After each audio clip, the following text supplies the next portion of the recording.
Is Gaga a character? Well, you know that I'm not like the Countess because you know me in real life, you know? But I guess the thing is that what I am as Gaga really is, at this moment, what other people think Gaga is. Well, you know that I'm not like the Countess. I'm not like the Countess because you know me in real life. It's not necessarily what I am entirely, because even if I feel like Gaga, you know, meaning this stronger individual person of myself that I discovered being young in New York.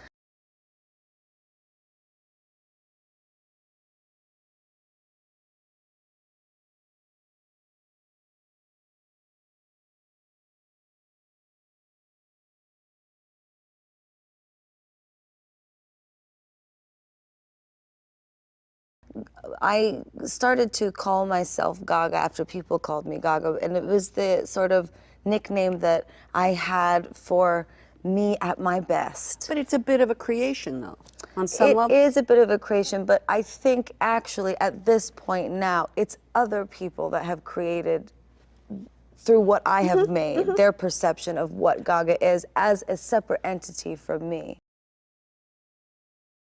Oh my gosh, Alex Jones is fake. He says he's an actor. Look, he was in Scanner Darkly and he was in Waking Life. And our great writers and researchers, are they actors? Are they fakes? Do I screen them before they come on air? Do we tell guests what they can talk about? No, everybody else does, not us. We don't do pre-interviews. Ask anybody. We're the most bona fide, hardcore, real McCoy thing there is. And everybody knows it, and we're delivering the goods. Before we get into some other topics, we announced you were going to be here. We got a multitude of blogs and websites dedicated to saying you're a fraud. There are a variety of theories regarding your identity, many claiming that you're no longer the same Andrew WK, that somehow in the middle of the year 2005, the original Andrew WK went somewhere and a new Andrew WK, that you're not the same person you were. How do you respond to all of this, which is a mystery to me? Which is a mystery to me.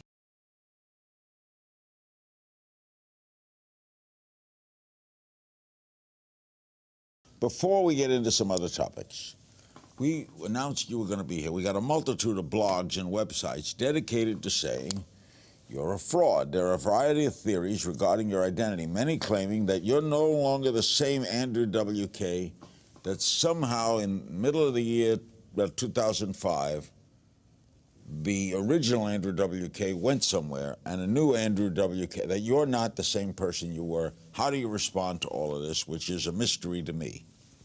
Well, I guess I'm always dreading someone asking about this, and especially someone of your stature, but I'm glad in a way as well.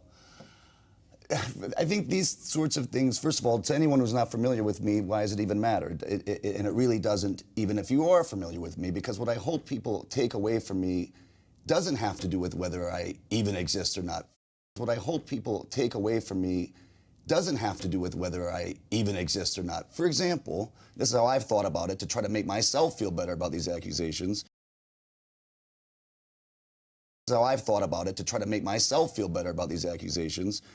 If you don't believe that Santa Claus exists, it doesn't mean that the joy that you would receive from the idea of Santa is any less valid. But how did all this start? Why did they think that you were not the original you?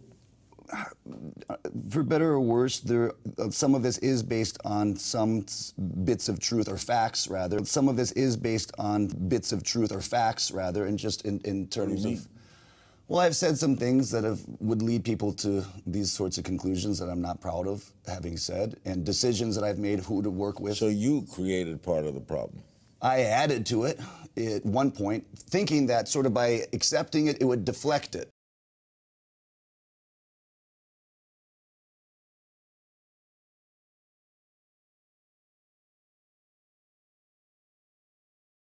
This actually helps your persona, doesn't it? No, wait a minute. This is a good gimmick. Well, that's very kind of you to interpret Think about it that way. this. You create an aura that people even think you're not. That's a great gimmick. Well, I've got it. whatever way you want to take it, You that did makes it. you think that That's I'm your cool. party. If I've impressed you, then I have succeeded at something.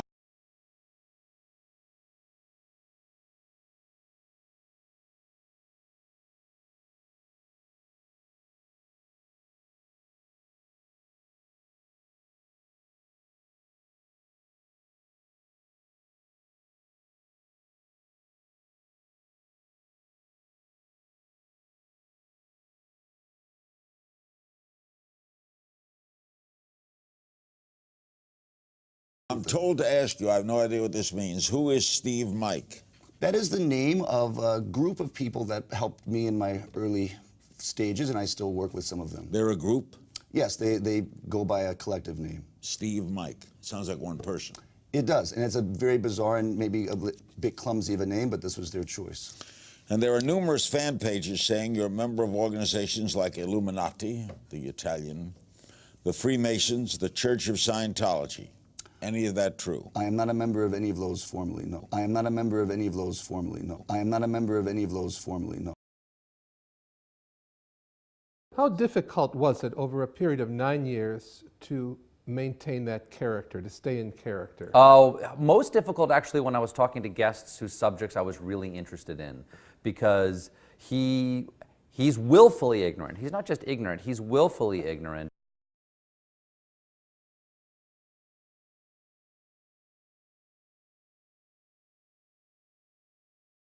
Because he knows that willful ignorance allows you to win arguments you otherwise wouldn't, because you can be selective about your own facts and still be honest with yourself. He's not malicious. He was well-intentioned. And it was hardest to maintain that sense of ignorance, or to maintain that foolish behavior in the face of people whose subject I really enjoyed, like my friend Neil deGrasse Tyson, Father Jim Martin. Because if I really liked their subject, it would be hard to maintain my game of embodying common ignorances, because I wanted to engage them on their subject in an honest and passionate way, but that wasn't my job. My job was actually to really allow them to dispel common ignorances about their subject by standing them up for my guests so they could knock them down. And the only time that I was frustrated by that really is when my guests wouldn't realize I was doing it and they would let me win. I didn't want to win. I wanted my guests to win, but sometimes I guess the force of the personality of the character I was playing would steamroll them. So I'm sorry, it's over now.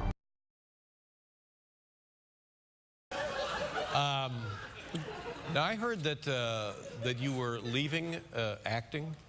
And I said to myself, that's too bad, because you're great, and not just me, the 2-time Academy Award nominations. Walk the Line, you were tremendous in Walk the Line. So here's my hope that after some time off, and I think you're taking a little time off tonight,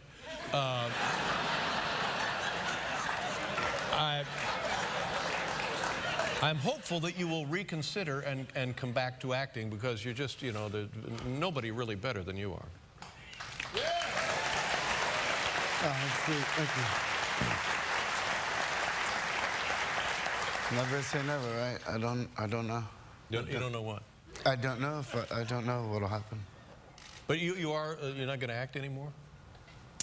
No. Huh. Why is that? I don't know. I mean, So you have given it some thought. yeah, it's not really an easy thing to explain. It's something that's been part of my life for a long time, and so it's weird to come out and stage in front of people and just talk about it, so. Yeah. Are you all right? What happened to your thumb? To my thumb? Yeah. Oh, it's just a little cuticle mishap. Joaquin, what will you do now? Well, I've been working on my music. Music. Well, when I saw you in Walk the Line, I said, this guy is tremendous. He's singing, and it sounded great. So is that the kind of music you're interested in? No, I do more hip hop music. Hip hop music. That's a joke. What do you have them on?